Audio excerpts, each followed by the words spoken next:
But we do plan on doing workshops a couple times a year for teachers. And this summer, there is a workshop, and I'll hand something out. Actually, it's not a workshop, it's a whole week-long program with Facing History and Ourselves out of Massachusetts.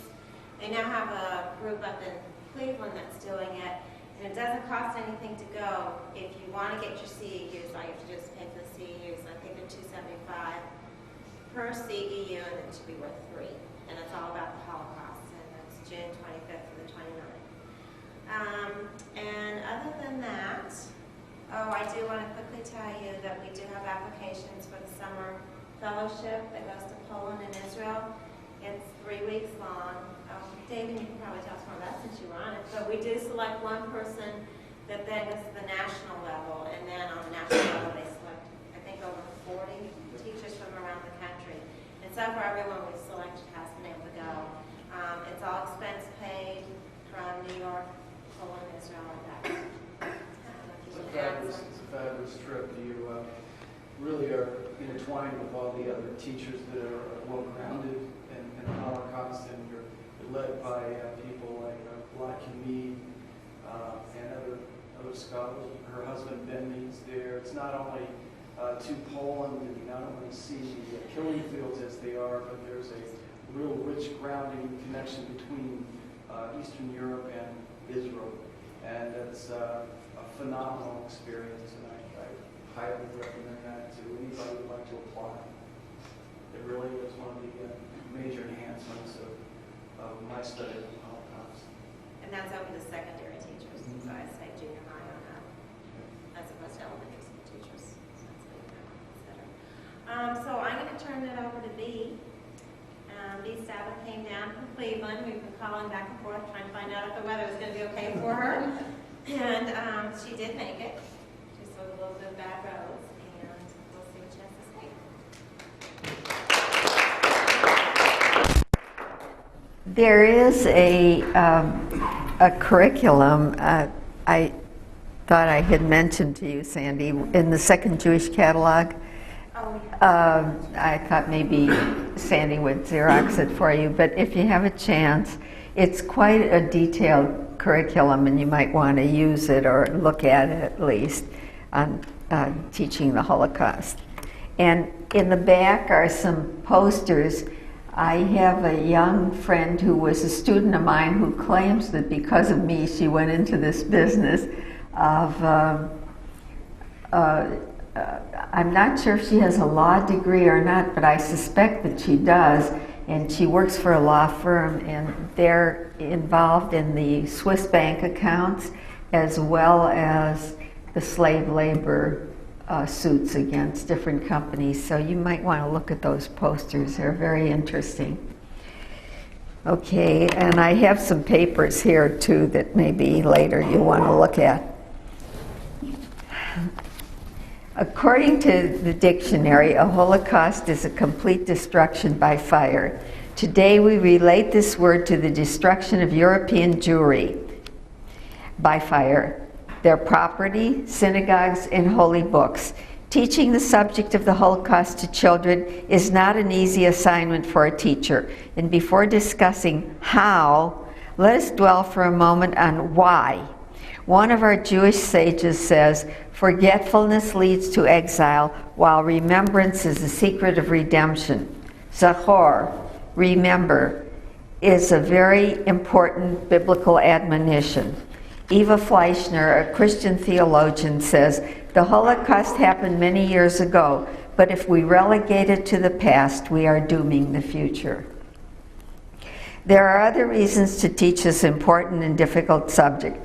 There is still, even with all the books that are out now, and there certainly are a lot of fiction and semi-fiction books for kids out, but there's still a lack of knowledge about it. It's really amazing. I know we bring in schools from the west side in Cleveland to our synagogue, and they're mostly Catholic and Protestant schools. Kids know absolutely nothing about it. It's not in history books. They don't discuss it. So it's really important. And there are, of course, many Holocaust denial groups and individuals who keep trying to prove that it never happened. And we must fight this with all our resources. The Holocaust is not only a Jewish problem, but also a Christian problem, both from the standpoint of the Christian response and the potential vulnerability of the Christians. Remember, once the Nazis had finished with the Jews, any other ethnic or religious group could have become victimized if their persecution was greeted with silence. Pastor Martin Niemöller, a Lutheran minister who lived then, said, "In Germany, they first came for the communists, and I didn't speak up because I wasn't a communist. Then they came for the Jews, and I didn't speak up because I was not a Jew. Then they came for the trade unionists, and I didn't speak up because I wasn't a trade unionist. Then they came for the Catholics, and I didn't speak up because I was a Protestant. Then they came for me, and by then, there was no one left to speak up." There's a movie based on this. Have you seen it? Have you used it? It's called The Hangman. Have you ever used that movie? And there's also, it's very good, and it's even good for younger children. And there's also a book for even younger kids, like it could be read to little ones and read by, say, 7th and 8th grade, 7 and 8 year olds. It's called The Terrible Things by Eve Bunting, and it's a sort of it expresses the same theme, but it's on a child's level. There was a technique, a science of murder, and it involved many who held degrees in all areas, as well as theologians and aristocrats. Elie Wiesel says, "One can be a person of culture and one day begin to massacre men, women, and children without hesitation or guilt." He also said, "Not all people murdered were Jews, but all Jews were murdered." Teaching the Holocaust requires skill, understanding, and knowledge, and teaching children a special sensitivity. And I'm not even sure that teaching should be used. Perhaps the children should be exposed, since the subject, it really isn't like mathematics, where 1 + 1 = 2, or physics, where there are certain positive laws, or history that can be evaluated from the safety of time, or even in literature, where we can put words and ideas into the author's pen and retranslate them or reinterpret them, let's say. No matter how many times you put together the ragged edges of the Holocaust, certain conclusions are not and cannot be reached, except perhaps that humanity must never let such a catastrophe happen again. Justice cannot be done to this subject in one day or a brief time, for we would then only be appealing on the emotional level. And sometimes, schools say, or teachers say, "Oh, I'm going to do a week of Holocaust studies," or "I'm going to just talk to the kids today about the Holocaust." Well, that's really not the way to do it. But the Holocaust should be taught both intellectually and emotionally. To say that 6 million or 12 million died is but a number. It has little meaning. But to say 6 million people were murdered, among them a Moshe Flinker, an Anna Frank, a Janusz Korczak, a Job Westerville, and tell their personal experiences will bring the human element into the sterile number. When I speak of the 1.5 million children murdered, I tell my students they were children just like you. They played piano, they took dancing lessons, they rode bikes, they played soccer and baseball and went to school and movies and liked ice cream and hot dogs. And then I relate incidents from the diaries I found at Yad Vashem, and this will make the children feel and yet acquire knowledge too. At what age can children be taught this important subject? 3rd and 4th graders can absorb some of what happened. 5th and 6th graders can certainly understand and respond. With the older teenagers, it is easier to impart information, but sometimes hard to cope with their skepticism. Still, I believe if handled with patience and honesty, students will want to learn about the subject and become absorbed in it. I'm teaching the Holocaust now to 12-year-olds, and just last Sunday, I had a survivor come in and speak. And the kids, we brought in another class who were 13-year-olds who had never had anything. My class has already had a few sessions.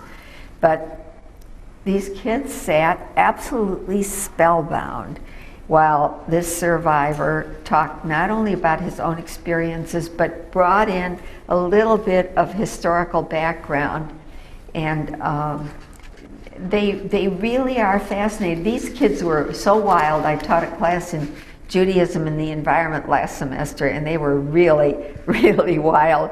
But this semester, they've been good as gold. I can't complain about them at all.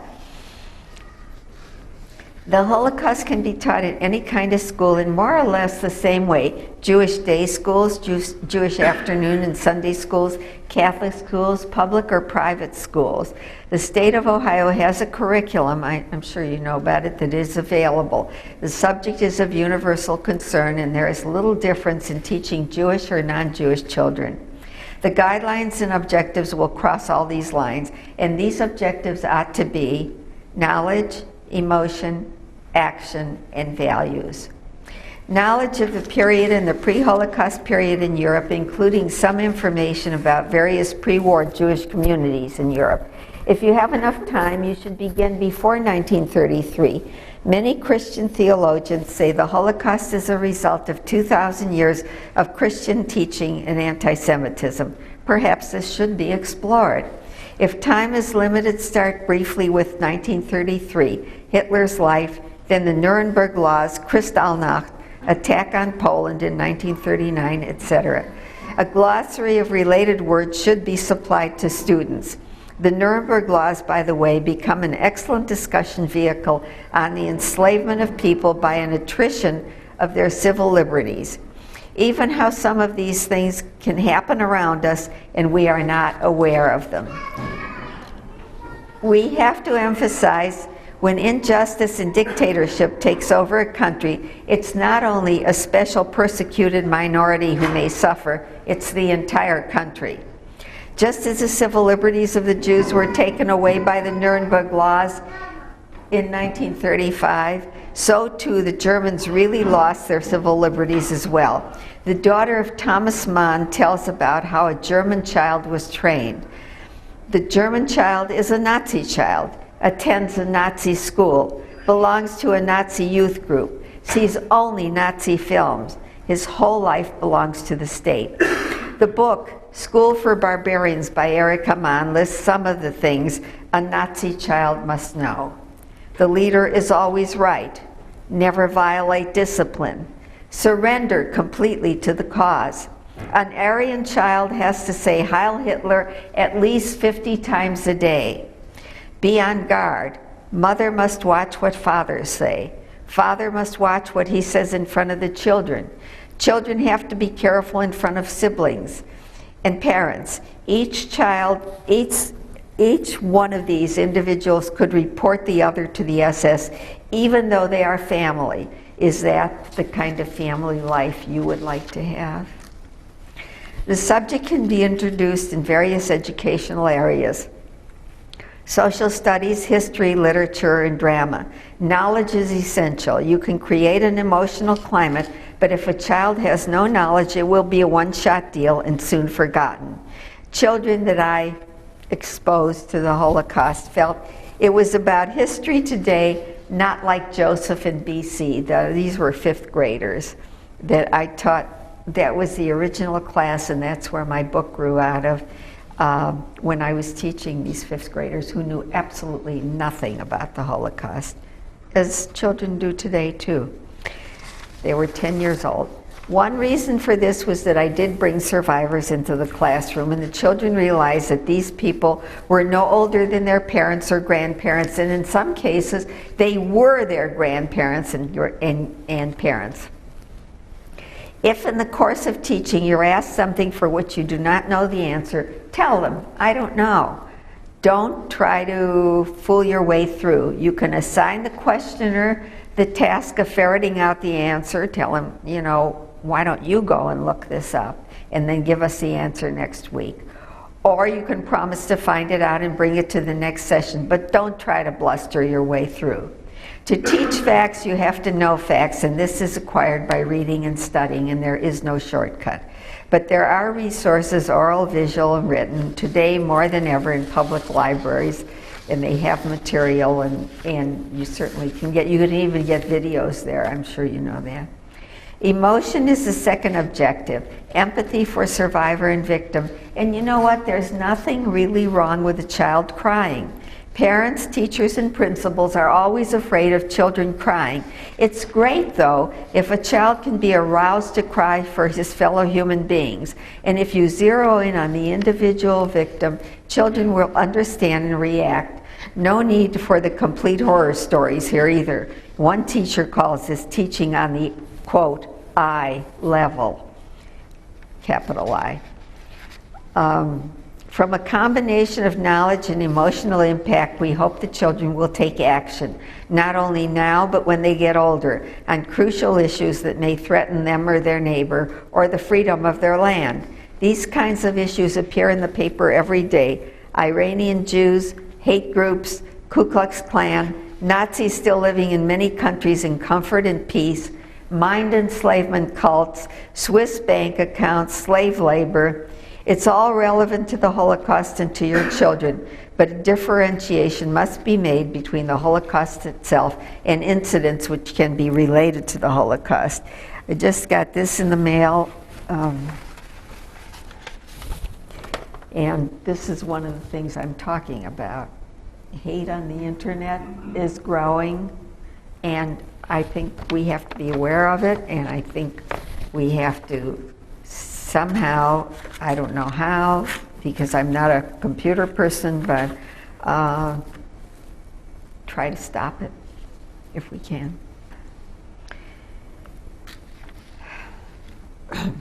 Many values can be discussed within the framework of the Holocaust. Just following orders. What if the orders aren't legal? You know, that was the reason that a lot of these Nazis that survived say, well, you know, you can't blame me. I was just following orders. I couldn't do anything else. If I didn't do it, they'd shoot me. But what if the orders aren't legal, moral?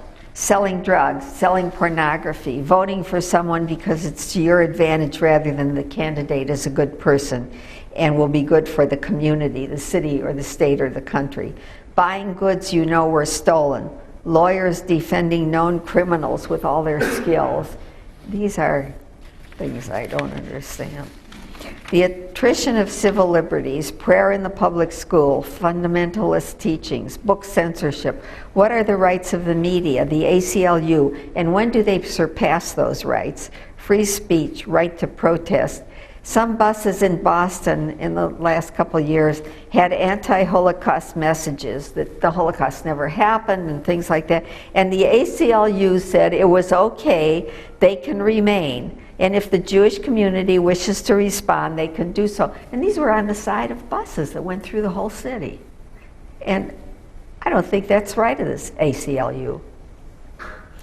Making life and death choices. Do you fight the enemy who is completely immoral, though you know there's no way you can win? Do you agree to work with the enemy because he will pay you? Spying? Working with slave labor? Collaborating with the Nazis to save your life or your family's life? I'm sure you all saw Schindler's List and know how he was able to save a lot of Jews, but he did have to do a lot of collaboration with the Nazis to do that. He cajoled them, he gave them liquor, he gave them all kinds of little things, but he was able to save a lot of lives that way. What makes a good leader? What kind of leaders do we want? Do we want leaders who will compromise their ideals, who will lie to save their jobs, who will try to twist arms to get their way? Defining personal involvement. Would you become involved only if the issue concerns you? Would you become involved if it is a human rights issue? Would you become involved if it is your enemy or someone you don't like who's being threatened? Would you become involved if the involvement is with people far away and you can easily say, who cares? They won't make a difference to me anyway, like Kosovo, or Ethiopian Jewry, the State of Israel and the builders, and how about people trying to tear down pristine areas and loggers of trees that cut down trees all over. It's not related to the Holocaust, but it's one of those issues. Who's a hero? Is it one who shoots his way out of a mess, one who fights the enemy though he's outnumbered, one who shares his bread though he's starving, one who helps a fellow inmate who is ill and does his or her work for that person? There's an excellent group, by the way, in Montgomery, Alabama, called the Southern Poverty Law Center. Are any of you familiar with that? Anybody else? Yeah. It's a wonderful group. They are a group of lawyers, and they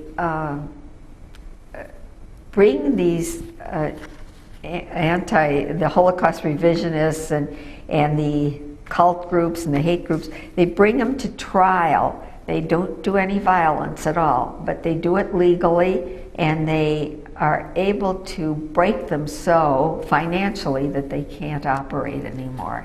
And that's, of course, their lives are frequently, in fact, all the time, threatened.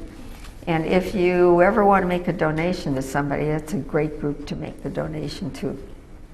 It's in Montgomery, Alabama, and they pursue these neo-Nazi groups. And you can get a copy of their magazines called Teaching Tolerance. You haven't seen that? Yeah, some of you have.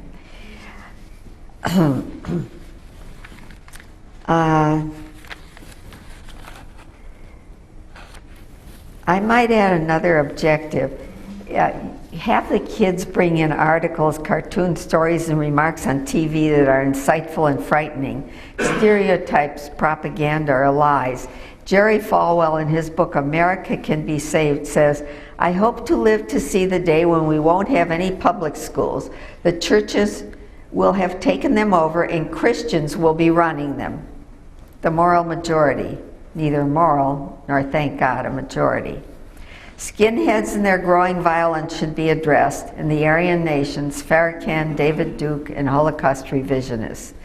Point out the dilemmas of the Jewish consuls that the Nazis set up and what happened to their leaders. The leader of the Warsaw Ghetto committed suicide when he learned where the transports were going. Another said, "I am not God to make choices of who will live and who will die." He was immediately replaced and then murdered.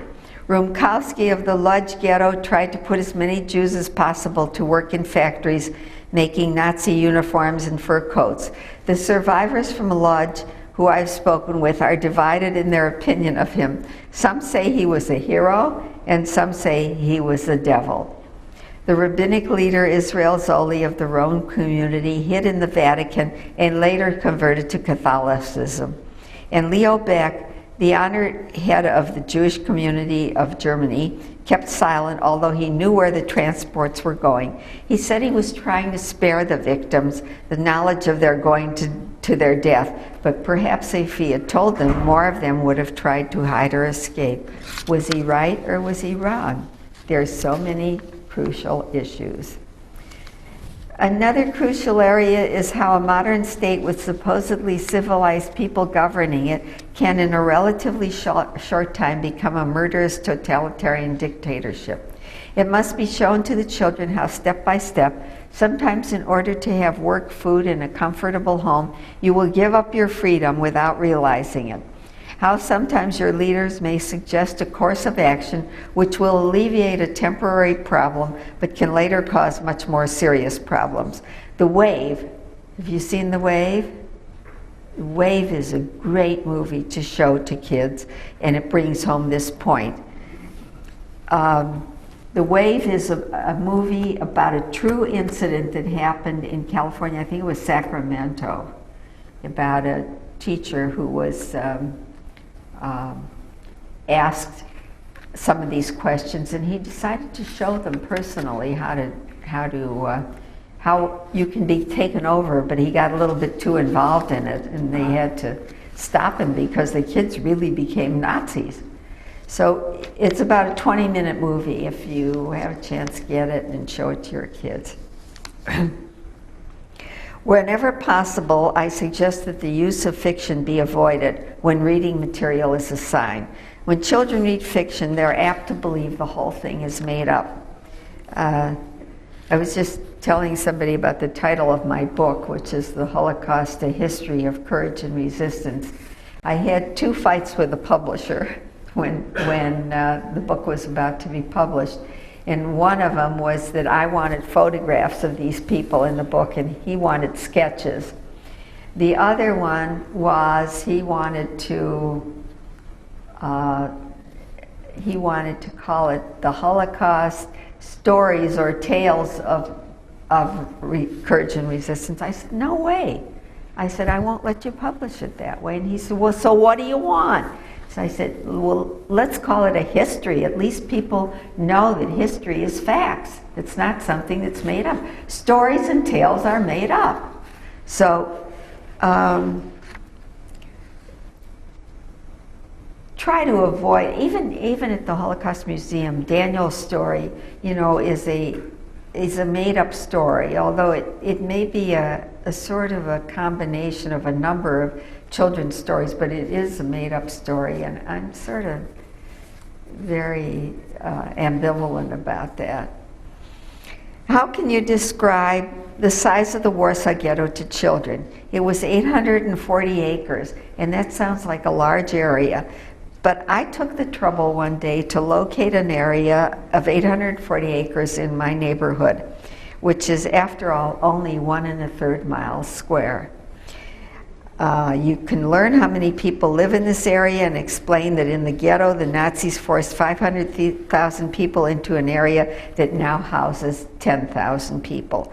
And then imagine, you tell the kids, how would you like to have 50 strangers living in your house, sharing your bathroom and kitchen and all the other rooms? And then they can understand it.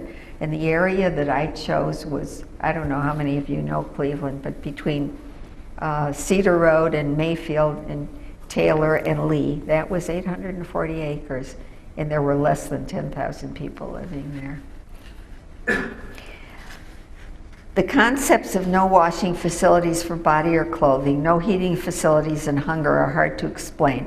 One survivor asked the children what they would take if they had to go to the ghetto, and one child said, my pet dog. Mrs. Kaplowitz explained that by this time the dog would probably be dead, and if not, the inmates of the ghetto would probably eat it. The child was horrified. Eat my dog? But after a discussion, she decided that if she were really hungry, she might eat someone else's dog, but never her own. Probably the most excellent device in exposing the children to this subject is to bring survivors into the classroom, and thank God we still have some. The children respond amazingly well, but the speakers also have to sometimes be briefed before their talk. Some like to dwell on the history rather than on their own stories, and there is much good media that has been produced lately. Some teachers like to use gimmicks. Sometimes they backfire, and in addition, in a way, a gimmick is a travesty to the memory of 6 million. But on the other hand, suppose I have a bunker and room for only 6 children. Who would I choose to be with me and why? And this is a great thing for kids to discuss. Sandy has a pool and he lets me swim in it, so I'm going to choose Sandy to be in my bunker.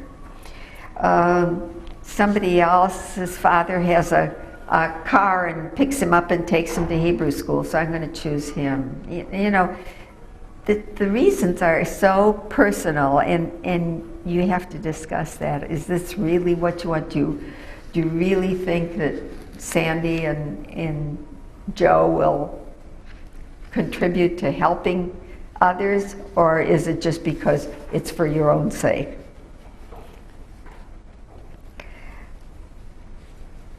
And you can always do a debate. How does heroism always mean shooting a gun? Does resistance always mean physically fighting? Are there other ways of fighting? Where there are life and death problems, should the victims be told, like in Leo Back, as I told you? You can probably think of many, many more debate topics. A court case could be worked up by the students. Should the soldier following orders be prosecuted? How about the Nazis living in America or South America? Should they be brought to trial or allowed to die in peace? Did they allow their victims to die in peace? Who was guilty in the Holocaust? Was it the Germans, Europeans, Russians, Christianity, America, the Jews themselves, mankind?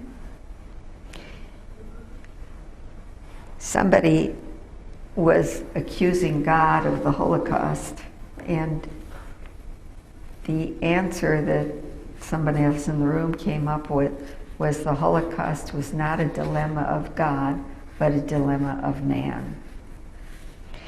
When you prepare assignments, be sure there are more assignments than there are children, so they can choose what they really want to work on. Letters can be sent to survivors and book authors, and they will often answer. But of course, in order to compose a satisfactory, intelligent letter, the writer must be familiar with the life of the survivor. In some cases, children can read the diaries themselves, and sometimes the diaries can be read to them. There are many diaries in all languages.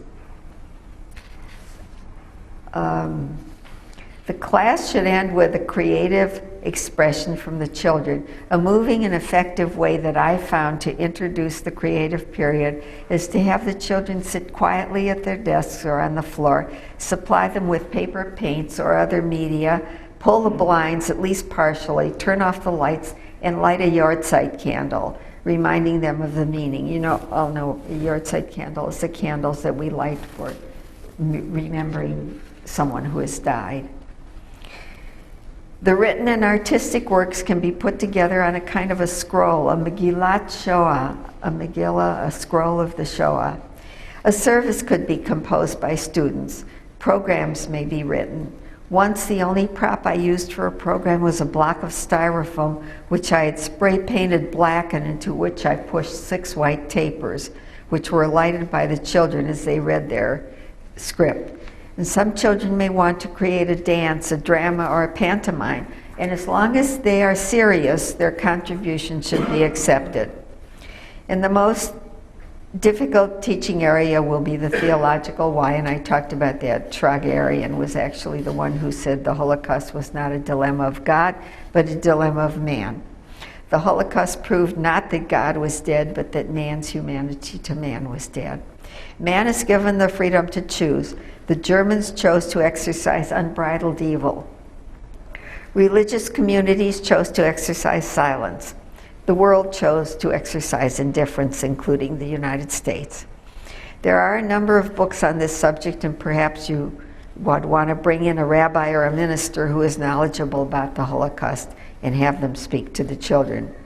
Today, more people are willing to have the Holocaust taught to their kids, but occasionally there may be parents or educators who give you a hard time.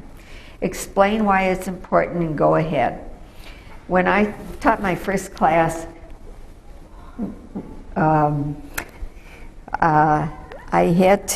was no book, there was no text for 5th graders on the Holocaust, or even for high school kids. And I put together a number of articles I'd been writing for the Jewish News, and I put together a number of articles I did on the Holocaust and mimeographed them. I didn't Xerox them, and put them together in a little booklet. And one of the kids was absent that day that I handed it out, and I called his mother and said, I have a book that I would like Barry to get and to read the first chapter. So she came and she got it. And the next day she called me and she said, Barry read the first chapter of your book and came downstairs and burst into tears. And I don't want him in your class. So usually I really go up and turn left when that happens. But somehow I was quite cool and I said, well, all right, I'll see if the other 5th grade teacher will take him. And if it's all right with Dr. Terengale, the director, I'll be glad to let him go to the other 5th grade class for the 6 weeks that I'm doing this. So the kid comes in the next week, and I said to him, I whispered, I didn't want to embarrass him. I said, Barry, you have to go to Mrs. Carey's class. He says, I read the whole book, and he goes like this, I'm staying right here. I want to know what this is all about. So I didn't argue with him anymore, and I didn't fuss with him, but I think that it's very important to teach this subject because it touches so many other subjects. And now let me end with a letter I found. It was written on the first day of the new school year to all teachers in a private school from their principal. And maybe you've heard this, but I think it's very moving.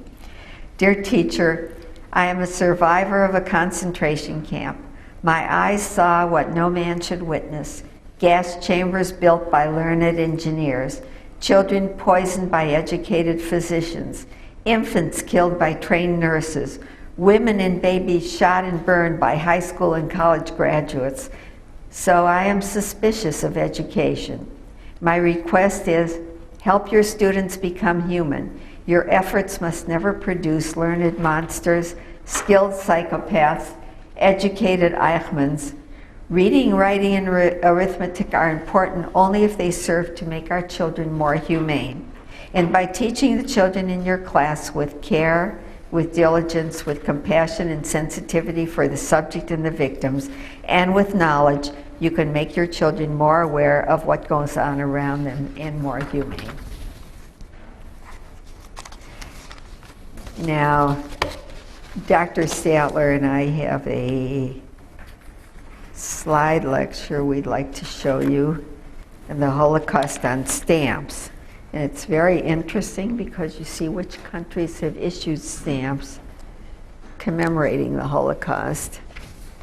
And this is an attempt to give an overview of the Holocaust using philatelic material.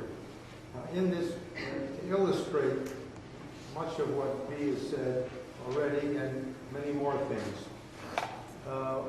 The illustrations that we used are actual philatelic postal material of the period. That's about half of it. The other half consists of modern stamp issues which have been issued since the war, which also help to tell the story. Okay?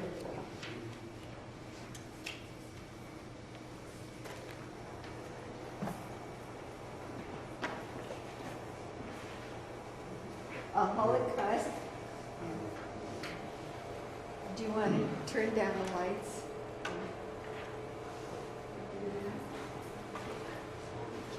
So,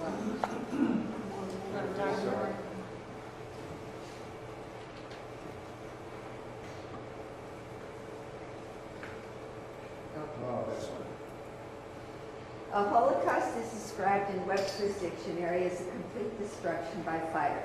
The Holocaust that took place in Europe between 1939 and 1945 destroyed all Jewish property by fire.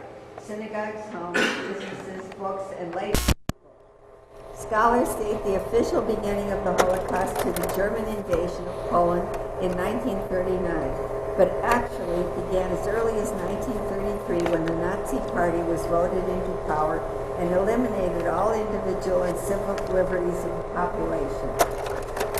Nazis could enter homes without search warrants, listen in on phone conversations, confiscate property, jewels, money. Jews were required to use Sarah and Israel as middle names in the return addresses of their mail, which was censored, opened, read, and then resealed. You want to get the other flashlight?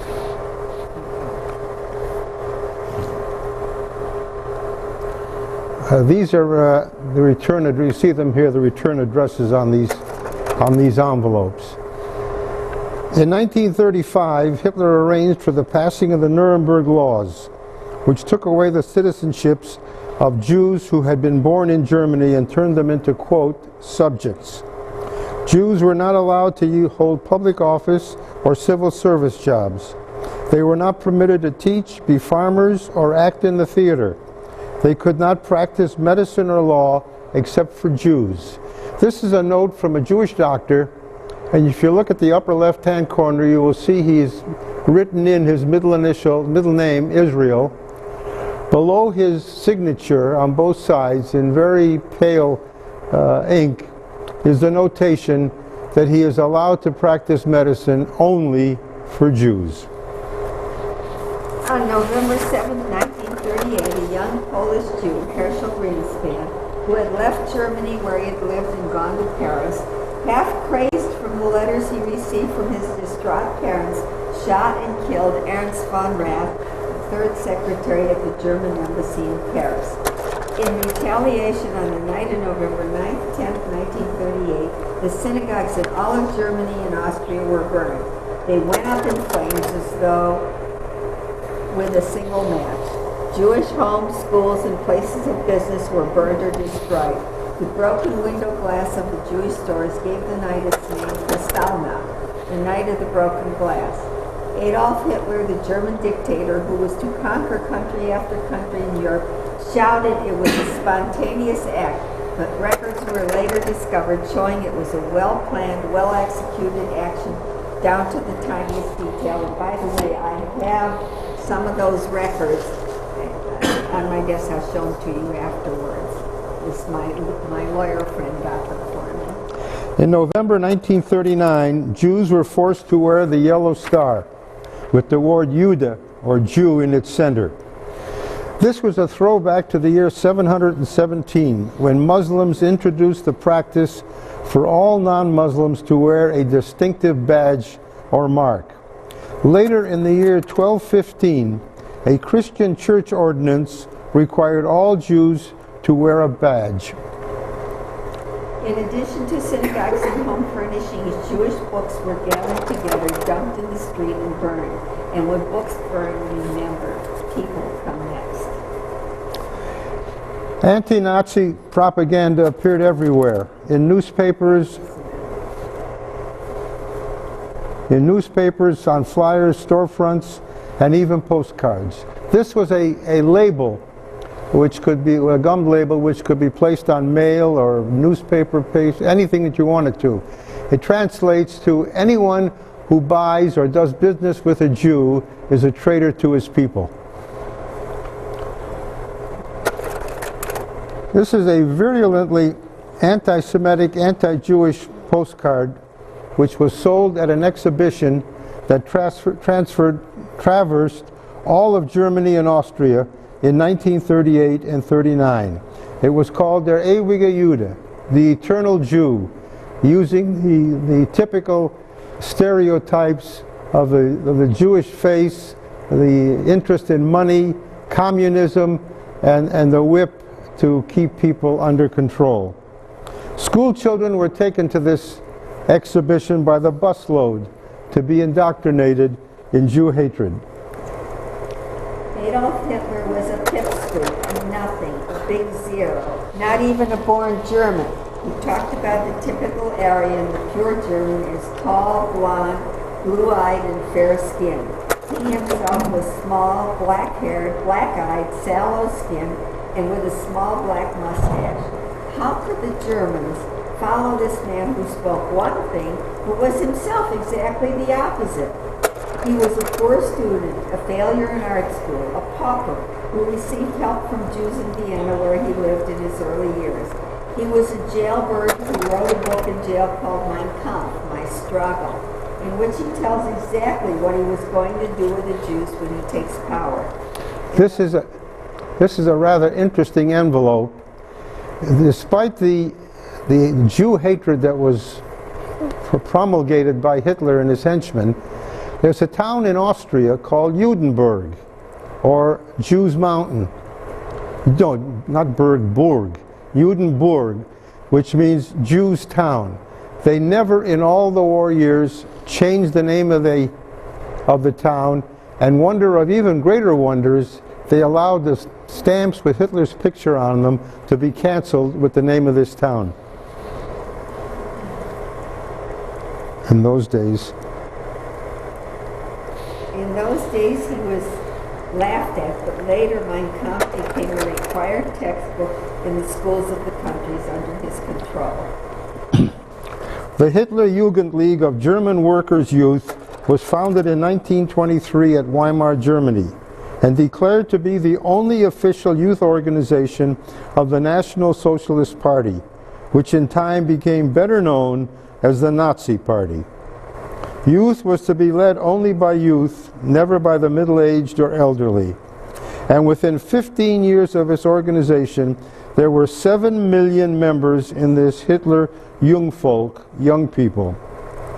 The Nazi primer for young people between the ages of 14 and 16 describes at great length how Aryan youth should look, discusses heredity, and inculcates the belief that the leader is always right, and that whatever is good for the movement, the party that is, and through it for Germany and the German people was right. They were thoroughly brainwashed. The Nazis, with cunning and malice, appointed Jews to be the head of Jewish councils in towns and cities in the countries that they conquered. They gave orders to the heads of the Jewish community, and if they were not carried out, the person in charge would be removed, murdered, and another person appointed. The heads of the Jewish councils faced unbelievably difficult choices. In the Lodz ghetto, Chaim Ronkowski said that he was ordered to turn over 2,000 people to the Germans, and he asked, what should he do? Turn over those who were ill and about to die to save the healthy, or should he turn over the well and healthy to save the ill who would soon die anyway?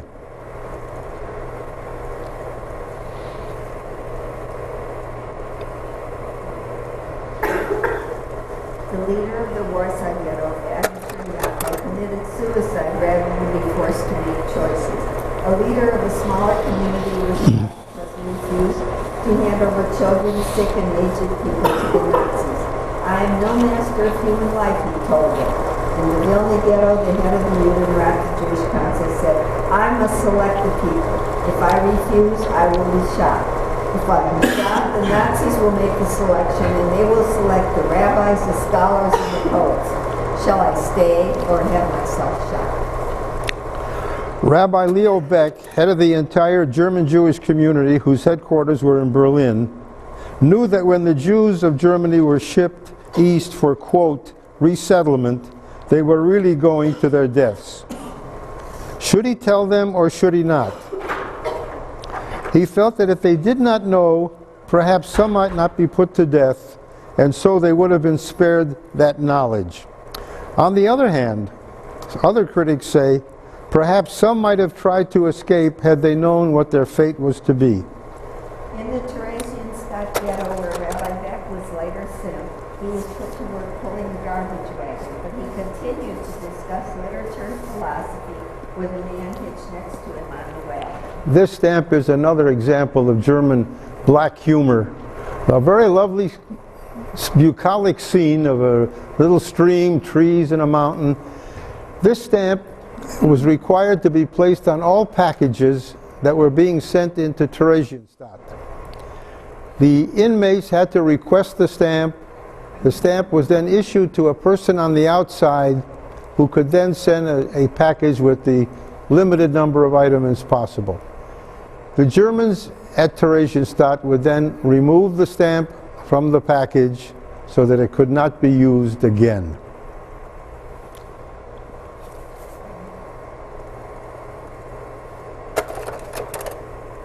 This stamp was issued by Germany in 1995, marking the 50th anniversary of liberation. It lists the main camps.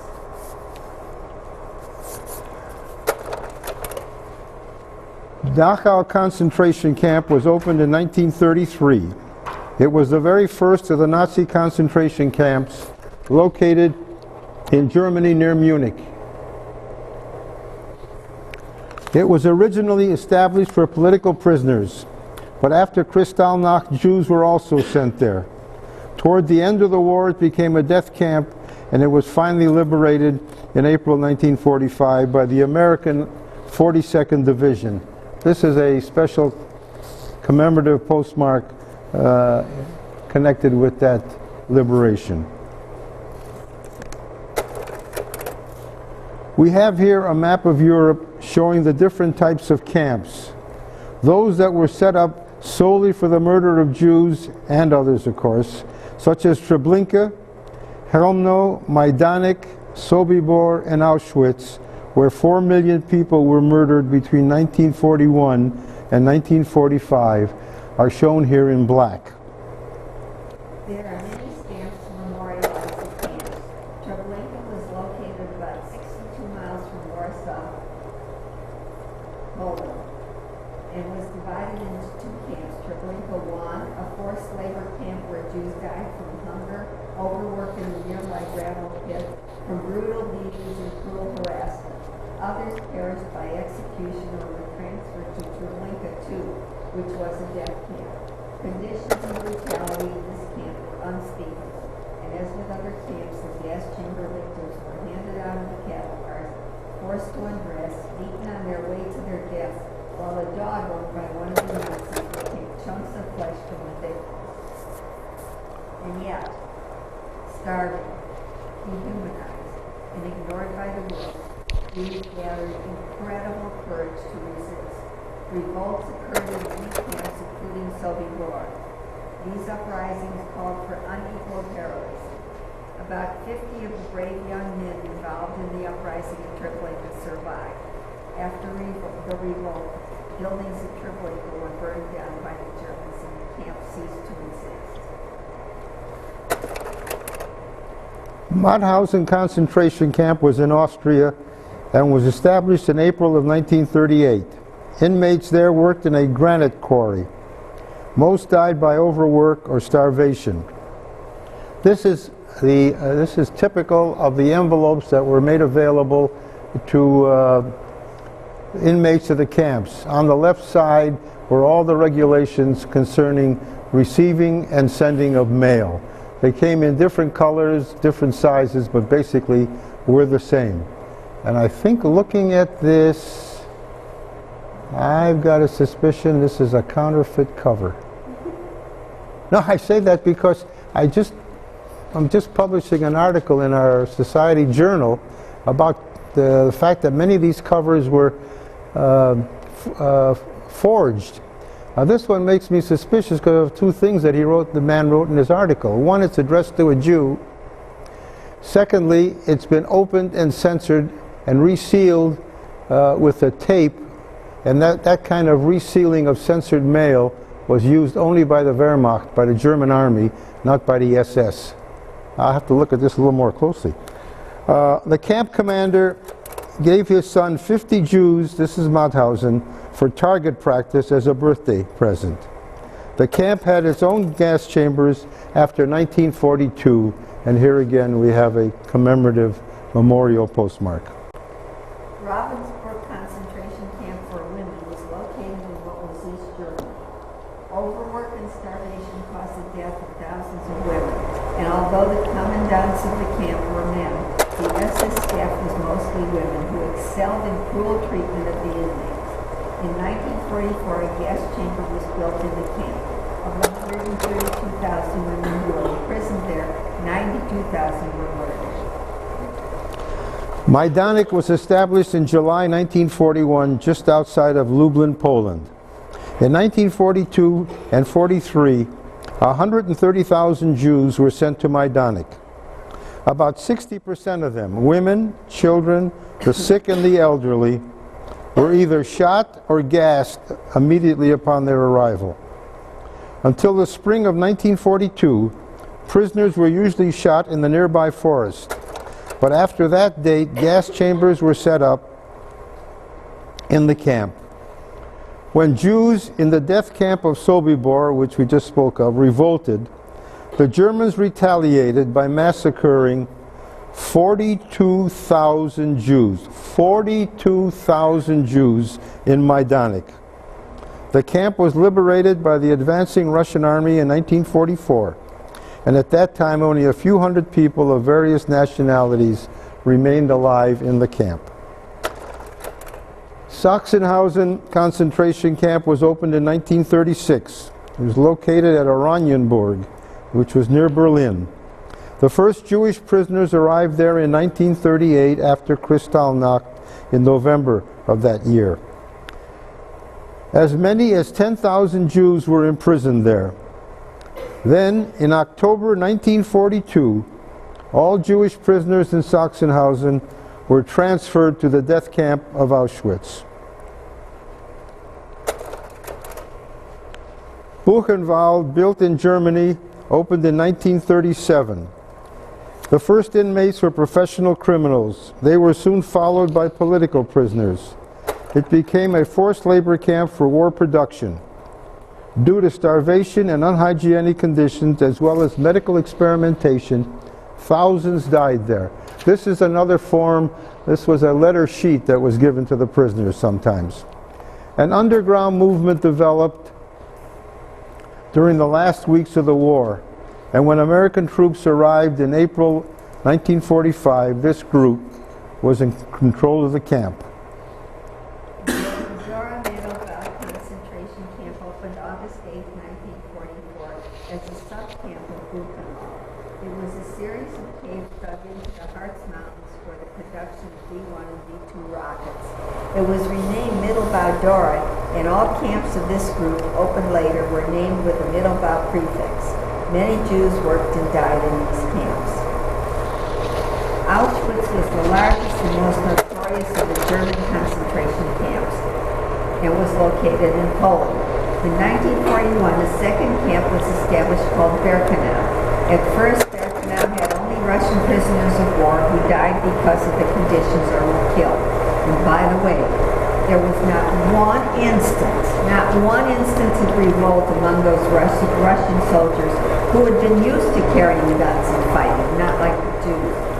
And yet the Jews revolted and the Russians didn't. After March 1942, Jews were shipped there. Mala Zimmerbaum was one of the heroines of Auschwitz.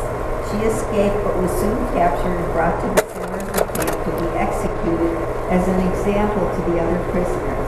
However, her courage and defiance instead set an example for the further revolts and uprisings. Interestingly, when she got to the center of the camp, they put her up on a wooden platform, and the Nazi guard was going to kill her. And she had hidden a razor in her sleeve, and she managed to cut her wrists and smashed the Nazi guard with her bloody wrists. And he started screaming at her, "I will decide how you will die and when you will die." And she said, "I will die like a hero and you will die like a dog." And that was what gave the other prisoners a lot of courage. Zyklon B. Zyklon B was a gas to be used to murder between 1 million and 2,500,000 Jews. The manufacturers of Zyklon B Dagish is still in business in Germany, and if you look on the posters that I brought on the wall as you go out, there is a poster about Dagish, the company, and they're being brought to trial for their part in the Holocaust and the murder of the Jews. Zyklon B was an organized resistance group in Auschwitz managed to set fire to crematoriums and kill several SS men. And finally, there was Theresienstadt, the so-called model concentration camp.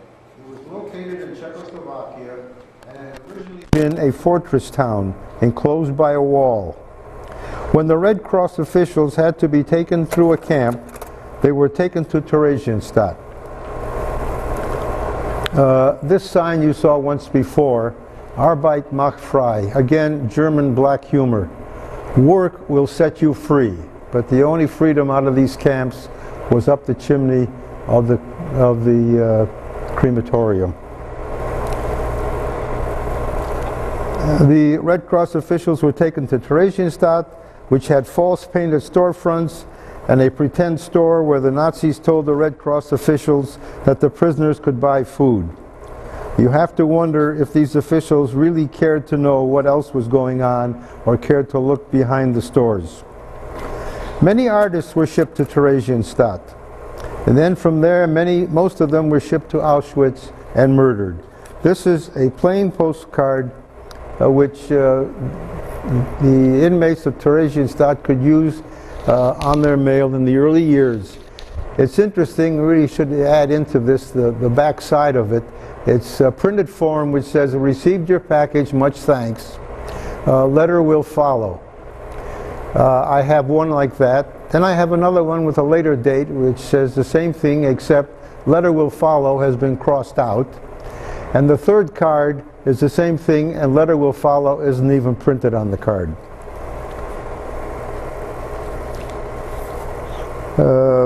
Thousands of children were shipped to Theresienstadt. And while they lived, they secretly went to classes organized by the adults. They drew pictures of what they saw and wrote poetry. Some of their work appears in a book called "I Never Saw Another Butterfly." About 15,000 children were sent to Theresienstadt, and of these 15,000, only about 100 survived. Early in 1933, the Frank family fled from Germany to Holland. But in May 1940, Germany marched into Holland and the deportation of the Jews of Holland began. The Frank family went into hiding in rooms in back of Mr. Frank's business premises. From July 1942 until August 44, the Frank family remained in their hiding place together with 4 other Jews. They were kept alive by friendly Gentiles. Betrayed by a collaborator, they were sent first to Westerbork camp and then to Auschwitz and finally to Bergen-Belsen, where Anne Frank died in March 1945. Anne Frank became famous after her death because of her diary she had kept while hiding in the attic. Through her diary, she has remained alive in the hearts and thoughts of millions of people who have read her. Anne Frank was a hero of one sort, but there were many heroes in the long years of the Holocaust. One of these was Jacques Bingen, who coordinated the various resistance groups operating inside occupied France. He was discovered by German agents in 1944, but committed suicide rather than be captured. A street in Paris has been renamed in his honor. Another heroic fighter was Herbert Baum, who was the leader of a number of communist resistance groups in Germany in the first years of the Nazi power. He had more than 70 members in his group, and they managed to publish and distribute a 6-page newspaper in their attempt to counteract the official German propaganda. They accomplished this while the members had to work as forced laborers under the Nazi compulsory labor edict for Jews. Baum was betrayed to the Gestapo, and he and many members of his group were captured. He and about 60 members, including his wife, were executed in July 1942. I'm sorry, there he is.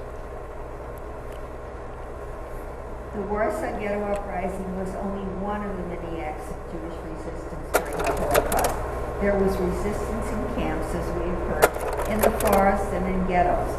Mordechai Analevich was the young leader of the Warsaw Ghetto Uprising, which started on Sunday, April 18, 1943, the eve of the first Passover Seder that year. One of the heroines of the Warsaw Ghetto Uprising was Nuda Teitelbaum, known as Little Wonder with the Braids. She was one of the most fearless fighters of the ghetto. Sylvia Lubetkin, one of the fighters in the ghetto uprising, managed to escape through the sewers after the bunker at Mila 18 was destroyed. The trip through the sewers and the waiting to be taken out took 36 hours. A few days before the Warsaw Ghetto Uprising, Antek Zuckerman was sent on a mission from the ghetto to the Polish part of the city to make contact with Polish resistance and obtain arms for Jewish fighters. The revolt broke out while he was still there and cut him off from his comrades in the ghetto. In August 1944, a Polish partisan organization attacked the Germans. Among them was a group of Jewish fighters, including Antek Zuckerman and his wife, Sylvia Lubetkin. After the war, they made their way to Eretz Israel, where they were among those who established Kibbutz Lochamei Ghetto, the ghetto fighters' kibbutz. With a handful of homemade Molotov cocktail bombs, The ill-fed, ill-equipped, small Jewish fighting force resisted the well-fed, well-equipped Nazi forces for longer than the entire country of Poland back in September 1939. Analevich knew that he could not survive. His last message to his comrades read, "Be well, my friends. Perhaps we shall meet again. The main thing is that the dream of my life came true. I was fortunate enough to witness Jewish defense in the ghetto in all its greatness and glory." Jews in the Vilna ghetto also resisted, and there a large underground force was organized. Joseph Glasman, who was a member of the command staff of the Fighting Partisan Organization, which was organized, was also a member of the ghetto administration. Glasman refused to cooperate with the Nazis, and on July 25, 1943, he led the first group of these Jewish partisans into the forest. Unfortunately, they were ambushed there and most of them perished. Other partisans in Vilna included Abba Kovner, who survived to go to Israel after the war, and others who did not, Sonia Medesker, Rivka Karpinkas, and Tosia Altman. Another kind of heroism was displayed by Janusz Korczak, who was called the father of orphans. He established an orphanage in Warsaw before the war where the children governed themselves. He was forced to bring the orphanage into the ghetto, and he and his children suffered from cold and hunger. On September 5, 1942, he was forced to take his children to the Umschlagplatz, the area where the Nazis gathered Jews for deportation to the death camps. Although he was told he could go free, he insisted on accompanying the children, and when they were told to take out their yellow stars and throw them into a pile, one observer said, "It looked like a field of buttercups." The children were shipped to Treblinka and murdered there. These things I remember and pour out my soul within me. Psalm 42 tells us not to forget the hands of those upraised to fight against the oppressors and the righteous Christians who put out their hands to help and hide Jews. This is the martyrs and heroes stand, and these I remember. Go ahead. No monument stands over Babi Yar, a drop sheer as a crude gravestone. I am afraid. Today I am as old in years as all the Jewish people. Thus wrote Evgeny Yevtushenko, a Russian poet. Babi Yar is a huge gully located near the Russian city of Kiev, close to the Dnieper River. It was here in this huge, deep ravine that thousands of Jews were massacred the day before Yom Kippur 1941. They were told to leave their parcels and form columns of about 100. Each column was marched to the edge of the ravine, ordered to undress, machine gun falling into the gully, and children were thrown in the water. In 1943, the Nazis took 100 men from a nearby concentration camp, shackled their legs with chains, and sent them to Babi Yar. There, under heavy guard, they were to dig up the bodies of those buried there and to burn them. For 6 weeks, huge fires burned there day and night in an attempt to destroy this evidence. However, some of the prisoners managed to escape and later were able to tell their story. The Russians have erected a monument at Babi Yar, but there is no mention of the Jews murdered there. As part of the British Army, 32 young men and women from Eretz Israel were parachuted behind enemy lines in Europe, where they were to attempt to disable the enemy. 7 of them perished. 2 were Faviva Rath and Enzo Sereni. Sereni headed the operation and had come from Italy to Eretz Israel. He was one of the founders of Kibbutz Givat Sereni. There is a kibbutz now named Netzer Sereni after him. And I lost a page here. They blew up railroad tracks, bridges, and ammunition plants. They also tried to establish contact and help the remaining Jewish communities to survive and individuals to escape. This is a volunteer stamp. Did you get the Hannah Senish yet? Volunteer stamp.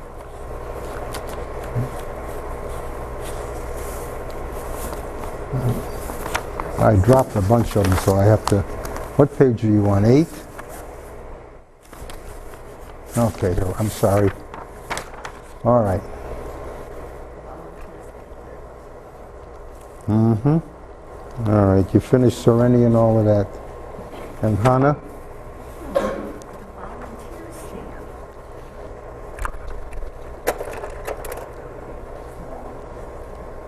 Hannah Senish, a young woman from Hungary, was one of these paratroopers. She had been living in Eretz Israel at Kibbutz Sdot Yam. She volunteered for this assignment knowing full well she might never return. She was captured and murdered in Hungary. Hannah was a poet and left behind many beautiful poems, including my God, that these should never end. The world, the sand and the sea, the rush of waters, thunder of heaven, and prayers of man. And this was set to a song which is very, very popular. Righteous Gentiles who helped Jews during the Holocaust deserve a chapter all to themselves. There were some in every country, but not nearly enough. Many were caught and murdered, including Sophie Scholl and her brother Hans, who had established an underground anti-Nazi group in Germany called the White Rose. They were in complete opposition to the Nazi regime. However, they were soon discovered and all were murdered. At Yad Vashem in Israel, there is a, quote, avenue of the righteous Gentile, and periodically someone is honored there. Someone who one or more survivors praise for their courage and thank for their very lives. One of the best known of these righteous Gentiles is Raoul Wallenberg. It's still not known if Wallenberg lived or died at the hands of his Russian captors. Wallenberg was a Swedish diplomat responsible for saving thousands of Hungarian Jews from death by the Nazis. He issued Swedish passports to 20,000 Jewish victims and established safe houses which he purchased or rented, and from these he flew the Swedish flag. One country out of all of those conquered by Germany resisted the German occupation and protected its Jews. Denmark saved 98.5% of its Jewish population. In 1943, the Germans decided to round up Denmark's Jews, but a spontaneous action took place. The Danes hid the Jews and then transported them from Elsinore in Denmark to Sweden by boat, a distance of only 2.5 miles. When you hear their national anthem, which begins with the words, quote, "It's a good land," you can truly believe it. Dr. Aristides de Souza Mendes, a Christian, was the Portuguese consul serving in the southern French city of Bordeaux between 1938 and 1940. He was responsible for saving the lives of about 30,000 people, mostly Jews. He saved them by writing visas so they could travel over the Pyrenees Mountains through Spain to neutral Portugal. Spain closed its doors to refugees, but with a Portuguese visa, a person could freely travel through Spain to Portugal. However, Portugal under the dictator Antonio Salazar had not taken sides in the war, but he admired the fascist leaders, including Hitler. Although Mendes issued orders not to write any more visas, he continued to write them until he had written more than 30,000, and he never took a penny for a visa. Portugal sent an official to bring him home, but even on the way back to Portugal, he sat down and wrote more visas and said, "If I am disobeying orders, I'd rather be with God against men than with men against God." When he returned to Portugal, he was stripped of his position, his pension, prevented from practicing law, and lived in poverty the rest of his life. His son, a friend of ours, John Abranches, lives in California. Go. Greta Fryer, a German Rabbitzin, Stadler's wife, established Youth Aliyah to get the children out of Europe to Israel. She saved thousands of children. And these stamps depict children arriving in Israel and being taught various trades. On March 23, 1944, a bomb exploded in the midst of a company of German police marching through a street in Rome. 33 of the Germans were killed. The very next day, 335 Italians, more than 10 for each German killed, were murdered in the Ardeatine caves. 70 of those were Jews.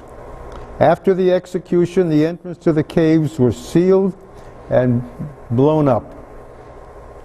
Those Jews who were able to escape from the hellhole that was Europe did so in rickety old boats, helped by an organization known as Aliyah Bet.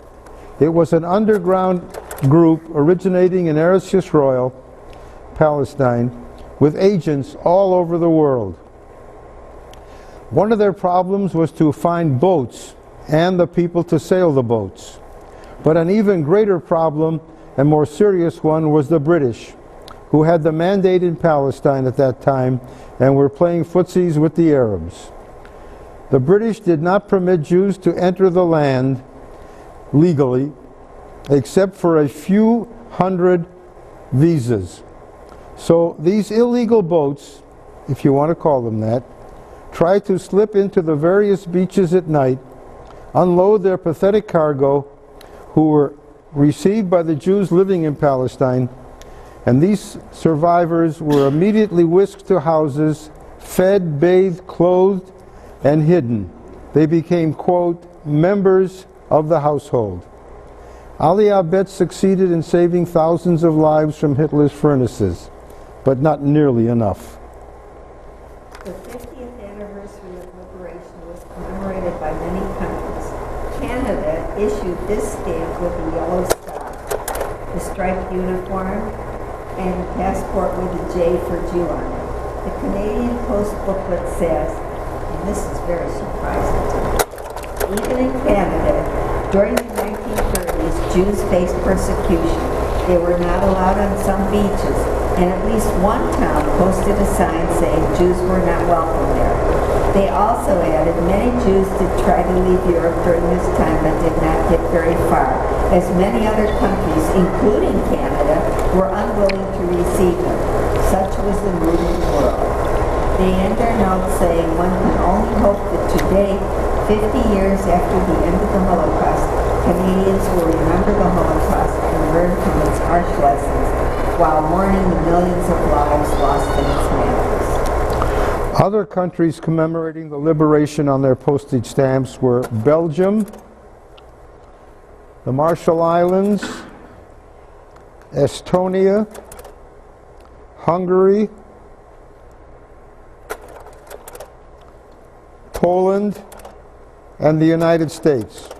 This, by the way, was the first U.S. stamp ever issued to mark the Holocaust. And of course, Israel noted the occasion. Shema Yisrael was on the lips of many of the victims, even as they went to their deaths. The Pinkas Synagogue in Prague lists the names of the death camps and lists the names of the Jews of Czechoslovakia who were deported and killed. They remembered. Remember, Zachor is an important word in Judaism. One scholar says those who do not remember the past are condemned to relive it. We must remember the yellow star, the barbed wire, and the victims pleading with the world to save them. Six knolls representing 6 million Jews whose light flickered and died out. European Jewry, Zachor, remember. I got too busy reading.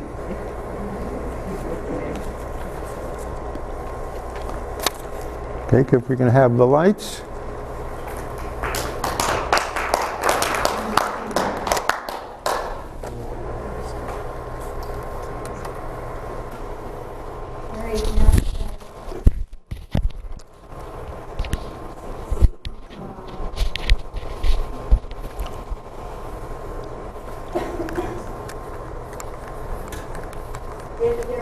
if there are any questions you have about the stamps or about anything, or if you would like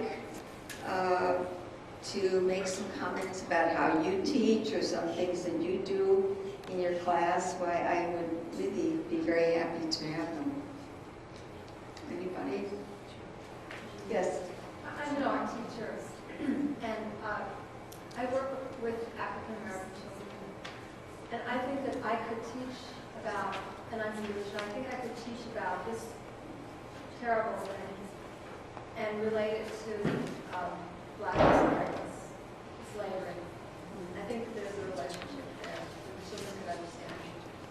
And I also teach at the college level, and I think that it's important for the ideas that I got here. I think it would also indicate to teachers, to young teachers who are going out. And I think that there are important issues that could, particularly in my field in art, which can act as a glue, so to speak, to tie in some of these important issues and make it visual and understandable to children.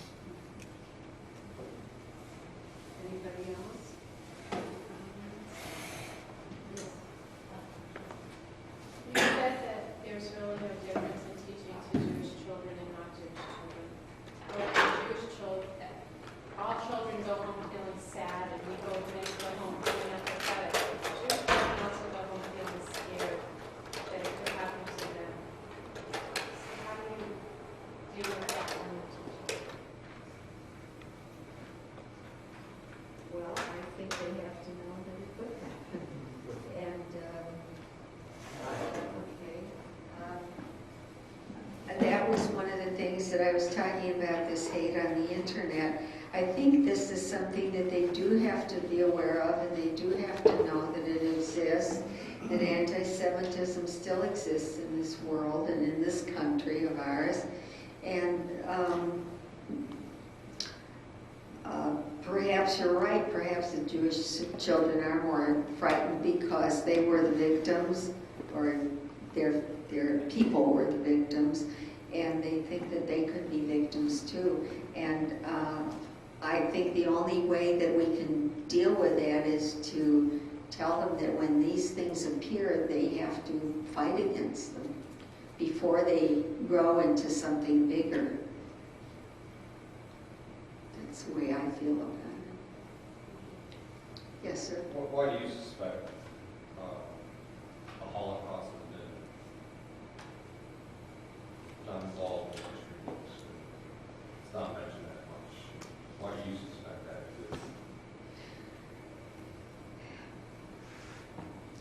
Well, I think it's still a matter of anti-Semitism.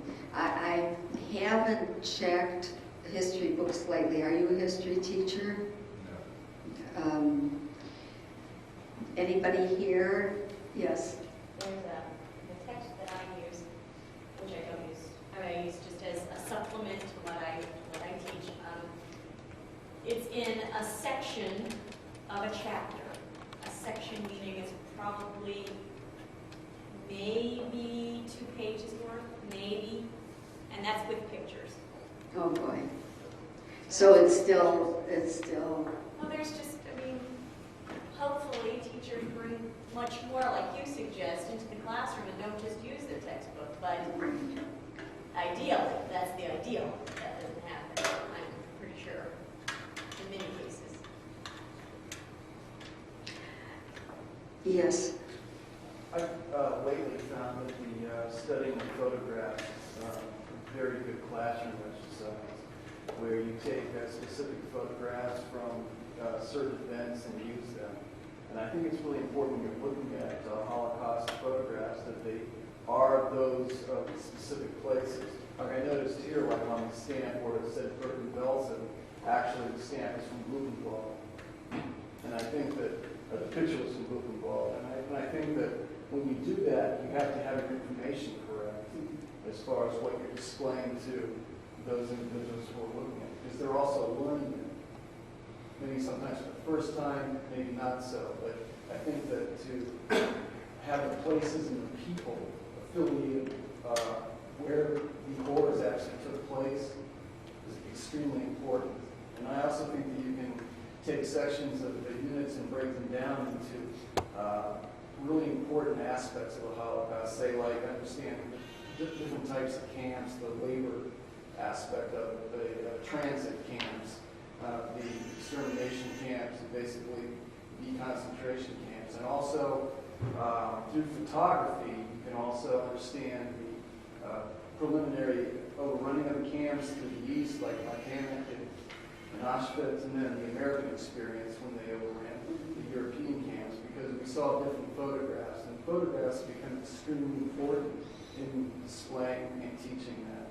And as this person said, the artistic element of that is very, very good, because I've had kids use photographs for models to do oil paintings, to do charcoal sketches, to do that type of thing, but I really believe the information has to be correct.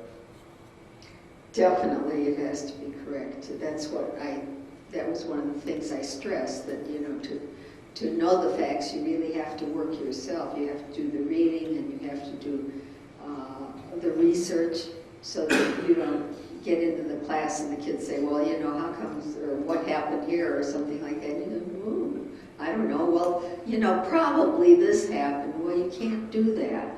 You have to really know, and if you don't know, you say, I really don't know, but how would you like to look it up, Richard, and come back and tell us? I'll tell you the name of the book you can look it up in. Or next week I'll bring you the facts and we'll discuss them. Because it is very important to have them and to have them accurate. No question about that. Anything else? Anybody? As I told you, if you look into the Second Jewish Catalog, there is quite a long curriculum that I had written for Sharon Strassfeld, who wrote that book, and about the Holocaust, and it might be valuable to you. It might help you a lot.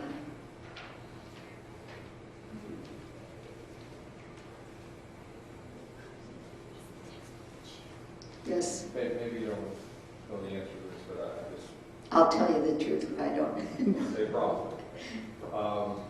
I just found out, I guess, Ohio ranks fourth in hate crimes across the nation. Do you know if the Holocaust was eliminated in history books throughout the country, or Ohio dominant in that? Well, Ohio, it's interesting. I didn't know that it ranked fourth. Where did you get this information? It was on the news just the other day, because we've had a lot of, what's the name of the hate group, National something, out of West Virginia, National Alliance or something. There's a hate group out of West Virginia called National Alliance, and they've been doing a lot of leaf droppings in Columbus recently, the past couple of weeks. And the news reported that Ohio, Texas, California, and Illinois were the top four in hate groups. So they are really targeting they're targeting white males, and they're just opposed to the 17th, the biggest target group. So you can easily access their links on the website. There is an Ohio Holocaust consul, and there are Jews and Gentiles serving on that consul, and there is a curriculum that's about this thick. If you want to get hold of it, I'm sure that you can. The curriculum you're referring to is Prejudice Unleashed, and Yeah. in all the Columbus Public Schools. Actually, it should be in all the schools, but it is definitely in all the Columbus Public Schools, because we put a second copy in there. Right. That is available. But there are some schools, I think, that just don't want to bring it up and don't want to teach it. Either they're uncomfortable with it, or they don't think it's important, and it's up to us, really, to try to change their minds.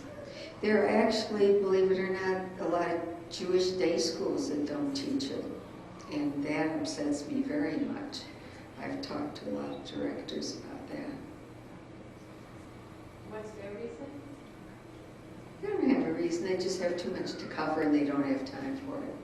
That's their reason. When we have our Yom HaShoah contest every year, Yom HaShoah this year falls on May 1st. And we have a very large commemoration in Cleveland. We have about 1,000, 1,500, 2,000 people come to it. And we have a contest, a writing contest for the kids and an art contest. And last year, believe it or not, the winners, I gotta tell you this, the winners were from Catholic schools. And I was so proud of them, and they were so good. Their poems were so good. And their teachers came, and their parents came, and they were from the West Side, which is quite a long way from where we were having this commemoration. One of the kids that won last year, third prize, was from a temple. He was a quadriplegic. And it wasn't a poem, it was like a little, the essay.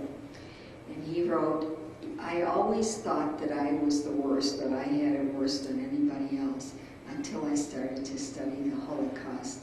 And now I know I'm really lucky. I have a mother and a father, and they care for me, and I live in a nice house, and I'm really lucky. I was moved. When I read that, I started to cry.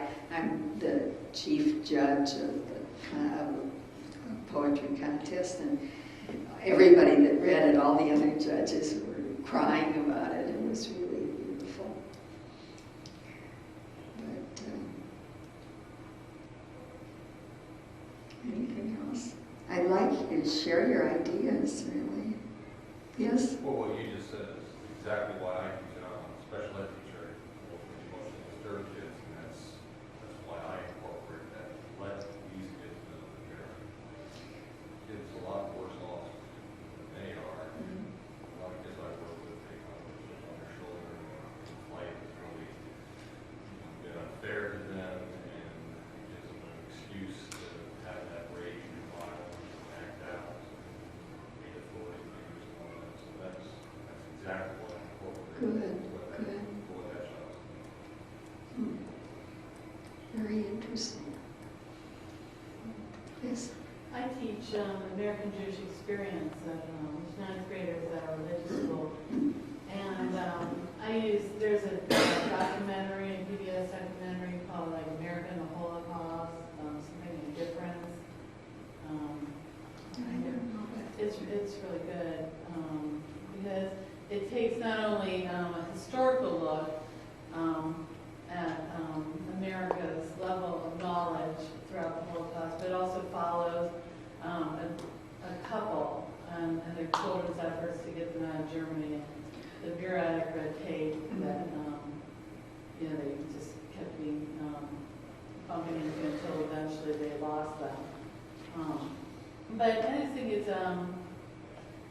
well, I don't know, for at least me growing up, you just sort of, my recollection of learning about the Holocaust was that it was, something that the Germans did to the Jews. But I think there's also, at least for me, an interest in teaching that it wasn't, that America, knew, what was going on, and they were very indifferent.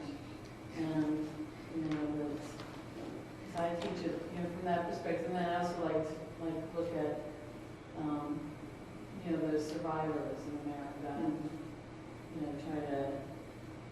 My class, being ninth graders, they like watching films, so try to use some films about survivors, like Enemy's Love Story, and there's a couple others. Long Way Home. Mm-hmm. The upstairs room is that. No, not I don't know if it's a book. I don't know if it's photographed. But I think, I think, for anyone who's teaching American history, it could be incorporated as well. It's a documentary. Oh, the one that I first mentioned, yes, and it's available in the library. It's called America and the Holocaust, Something in Indifference. There's 2 minutes or so, and it was on PBS. It's really good. It's an hour long.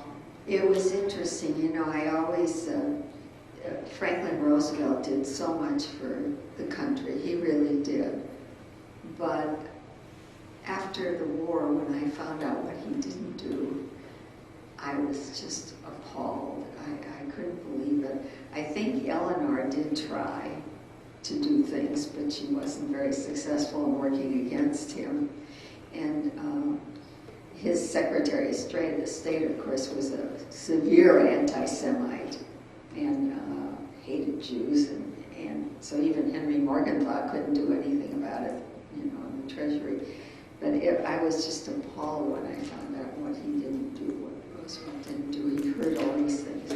Well, we'll go to war against them and we'll change all that. He didn't really care about Jews getting killed. And when have you ever heard Ruth Gruber speak? Have you? Anybody else here heard her speak? She's a wonderful speaker if you can possibly get her. She's really super. And she wrote a book called, I don't remember the name of it. It's a short title, but I can't remember. Geez, I'm sorry, I can't think of it. But it's about the Oswego experience that, toward the end of the war, Roosevelt let in 1,000 people to Oswego, New York. It's upper state New York. They weren't all Jews, but most of them were. He kept them incarcerated in a camp with a wire fence around the camp. These are Jews. These are victims of the Holocaust, okay? He kept them incarcerated in this camp with a barbed wire fence around the camp. But the Nazi prisoners that he had brought to America, he let them go out and work. Let them go out of their camp and work. This is our beloved president.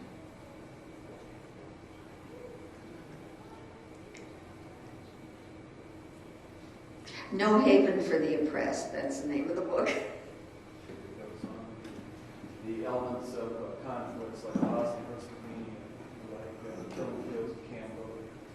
These things that have definite elements of the Holocaust, or Holocaust behavior. How do you teach the uniqueness of the Holocaust, which I believe is one of the crux elements of teaching it, that you really have to focus on that, to show its uniqueness to the kids and make them understand that. With the fact that much of it in today's society, the Holocaust is presented as like the mainstay for all these other political happenings. And by doing that, it's a delicate situation because you have to emphasize the fact that it was state-sanctioned murder against every man, woman, and child because they were born Jewish. In the elements of other things that are brutal, but that had the elements of the Holocaust. So how do you do that? Well, I think that's what you have to do. This was against every Jew. The object was to obliterate every Jew from the face of the earth. And if he'd have conquered America, God forbid, he would have done it here. I think we have to explain that this is a different kind of a thing than the Serbs and the Croats and so forth and so on, which is horrible in itself. I mean, the things that they're doing over there are just despicable, but there is a difference, Ozzy. Well, I think one thing that one way you might make the differentiation, I don't know if it came up before here or not because I'm busy putting things away. The Holocaust, firstly, was an obliteration by fire. People were not just killed, they were gassed and burned. This is not to belittle any other genocide, such as in Cambodia and the killing fields and many other places, and places where it's still going on today, Kosovo and the rest. These other genocides were against the people that were indigenous to wherever the oppressors were. The Holocaust, as far as I know, is the only instance where 8 people were singled out for death Not only that, for death, but they were transported clear across the continent for the simple purpose of killing them. This is rather unique, I think. And this is where you can separate the two.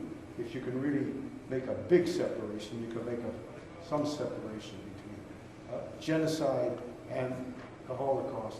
The Holocaust actually has been, to an extent, many times, been somewhat trivialized by people attaching it as an adjective to things that are going on somewhere else. Horrible things, but they are not Holocausts. And I think that's where I am with the subject anyhow. I think it's a good point that you've got to be able to teach the uniqueness of the Holocaust. Because then it stops the blending of things that have elements of the Shoah that are not the same. Right, absolutely. And that's where the grounding of your instructor takes precedence over someone who may be a neophyte to the instruction process and maybe do a superficial job and confuse people, Right. whereas the focus on uniqueness is very critical. Just the other distinction I have when we heard about how is the Holocaust different is that it was just the total humiliation that they also experienced. It wasn't just that it was systematic, but along with that, the humiliation, babies for target practice, those type of things. I don't know that other genocides incorporated just that degree of humiliation. You're right. The survivor I had speak Sunday was telling us that the Nazis used to wear boots with Spurs? what do they call them? Nails, like Hobnails. yeah, in them, and they would make the victims, the inmates of the concentration camps, lie down on the ground and walk over them with these boots with the nails in their back. And he told us how he's still suffering from a lot of things that happened to him then. And I think that that's correct. You know, the degradation that they caused them and the humiliation. It must have taken the survivors a long time to get over that, when the few that didn't survive. You had mentioned that you didn't think it was necessary to tell some of the detailed stories, but I think it is. No, I said to the little kids, kids. Of course, you know, I may be wrong too, because today they see so much junk on television that's so violent and so horrible, that you may be right that you can tell them these things, and it's not the end of the world, because they see stuff and their parents let them see it. One of the things that I found very successful is the use of themes. Say like if you're in language arts or whatnot, and you can take a theme on survival. Or I remember one person told me, I can't believe that you teach anything positive about the Holocaust because the whole thing is a negative event.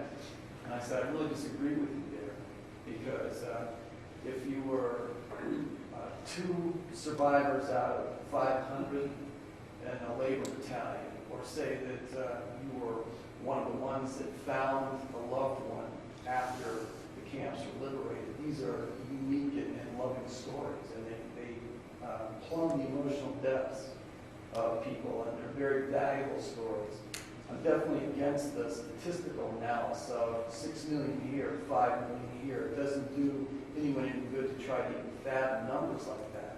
What you need to do is to put a face, a personal experience, tie it to emotion, and tie it to a myriad of things that people can understand. There's not one subject area that you cannot teach from the Holocaust experience, I don't believe. You can go art, you can go music, you can go poetry, you can go government, medicine, and you can go out and have unit chapters on all this.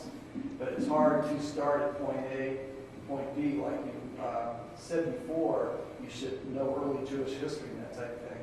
If you expand your knowledge levels to a certain degree, it's really hard to compact that true experience from 1938 to 1945 when the Holocaust was really starting, with Kristallnacht and that type of thing.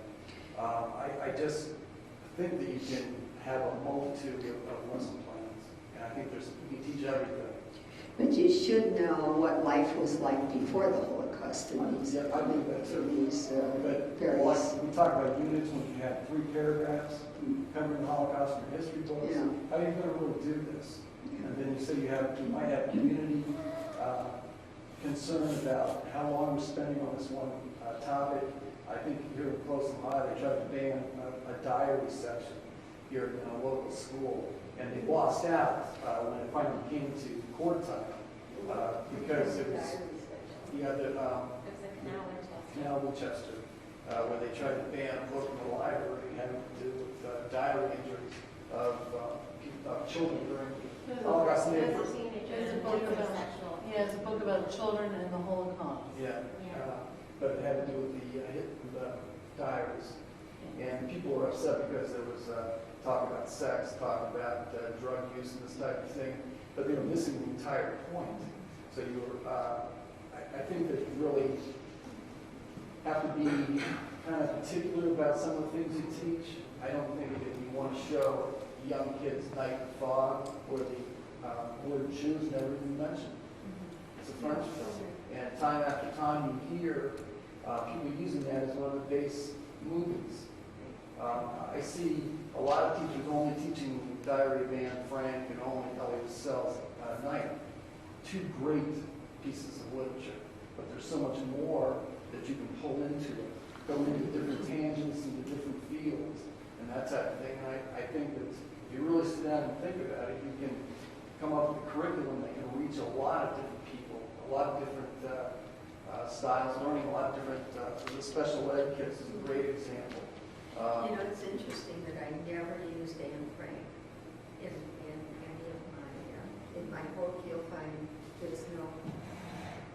there's a mention maybe, but that's about it. The book, by the way, is over here if anybody wants to purchase it. And yeah, that's true. Should look that in. And I don't think you should also concentrate on one person. Diary or something. You could excerpt from each diary and so forth, but you shouldn't. I've been looking for a text that has excerpts, and I've found a few, but I still think that was some of them.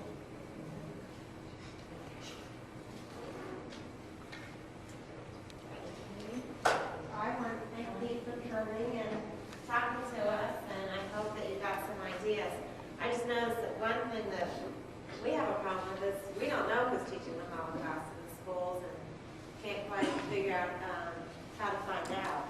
So if you have any colleagues in your schools that are, or in different schools, we'd love to have your names so that we can get them on our list and things. I got to tell you one more thing. One of the secretaries was telling me, she's from Russia, that her daughter goes to a public school in Cleveland, a high school, or was going, she's in college now. And the German teacher in the school talks about how her father, how many Jews he killed. Now that teacher, I said, why doesn't she go to the principal and talk to him?